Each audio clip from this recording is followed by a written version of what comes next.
Chairman Crapo, Ranking Member Brown, members of the committee. Thank you for the opportunity to speak with you today. My name is Peter Van Valkenburg, and I'm the Director of Research at Coin Center, an independent nonprofit focused on the public policy issues affecting cryptocurrency and public blockchain networks. What is Bitcoin? Bitcoin is the world's first cryptocurrency, and it works because of the world's first public blockchain network. What does Bitcoin do? It's simple. It lets you send and receive value to and from anyone in the world using nothing more than a computer and an internet connection. Now, why is it revolutionary? Because unlike every other tool for sending money over the internet, it works without the need to trust a middleman. The lack of any corporation in between means that Bitcoin is the world's first public digital payments infrastructure. And by public, I simply mean available to all and not owned by any single entity. Now, we have public infrastructure for information, for websites, for email. It's called the internet. But the only public payments infrastructure that we have is cash, as in paper money. And it only works in face-to-face transactions. Before Bitcoin, if you wanted to pay someone remotely over the phone or the internet, then you could not use public infrastructure. You would rely on a private bank to open their books and add a ledger entry that debits you and credits the person you're paying.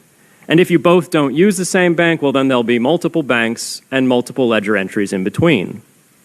With Bitcoin, the ledger is the public blockchain, and anyone can add an entry to that ledger, transferring their Bitcoins to someone else. And anyone, regardless of their nationality, race, religion, gender, sex, or creditworthiness, can for absolutely no cost create a Bitcoin address in order to receive payments digitally.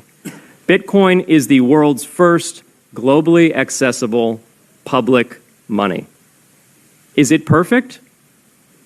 No. Neither was email when it was invented in 1972. Bitcoin's not the best money on every margin. It's not yet accepted everywhere. It's not used often to quote prices, and it's not always a stable store of value.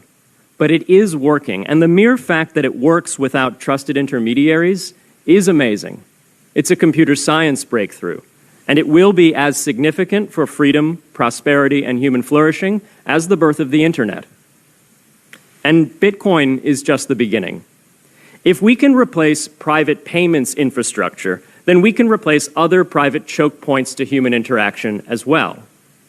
Now, why should we want to build more public infrastructure? Why should we embrace blockchains over corporate intermediaries? Why should we tolerate their inefficiencies and work to make them better? Why should we want the pioneers of this technology here in the United States and not fleeing overseas? A simple reason. Because the corporate intermediaries providing today's critical but privately owned infrastructure are becoming fewer, larger, and more powerful, and their failures are increasingly grave. So roughly half of all Americans, 143 million people, had their Social Security numbers exposed to hackers because of a breach at Equifax. The SWIFT network has relayed hundreds of millions of dollars in fraudulent transactions because of hacked member banks in Bangladesh, Vietnam, Ecuador, and Russia. The FBI suspects now that the largest of these hacks was perpetrated by North Korea. Corrupt, low-level employees at an Indian bank, Punjab National, were able to fraudulently certify SWIFT messages, stealing $1.8 billion. It's the largest electronic bank robbery in history. In fact, it's the largest bank robbery in history.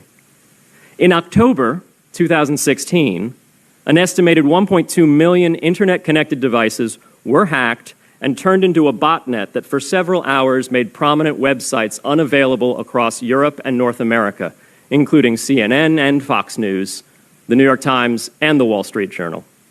Increasingly, physical machines are being connected to the internet to augment their capabilities.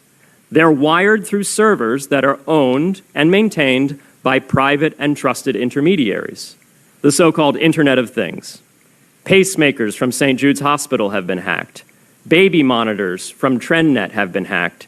and Jeeps from Jeep have been hacked to the point where they can be remotely commandeered and driven off the road. Now, those vulnerabilities are inescapable in systems that have single points of failure. It doesn't matter if the point of failure is a corporation or if it's a government. There shouldn't be a single point of failure. Similar choke points existed before the internet. If you wanted to deliver a message, you'd have to go through one of 3 television broadcasters or a handful of newspapers. Private corporations are essential, but no critical infrastructure should rely on 1 or 2. The internet removed single points of failure in communications infrastructure and ushered in a wave of competition among new media corporations building on top of its public rails. Blockchains can similarly disintermediate critical payments and IoT infrastructure. The technology is not yet ready to answer all of those questions today, but it is our best hope. And as with the internet in the 1990s, we need a light-touch, pro-innovation policy to ensure that these innovations flourish in America for the benefit and security of all Americans.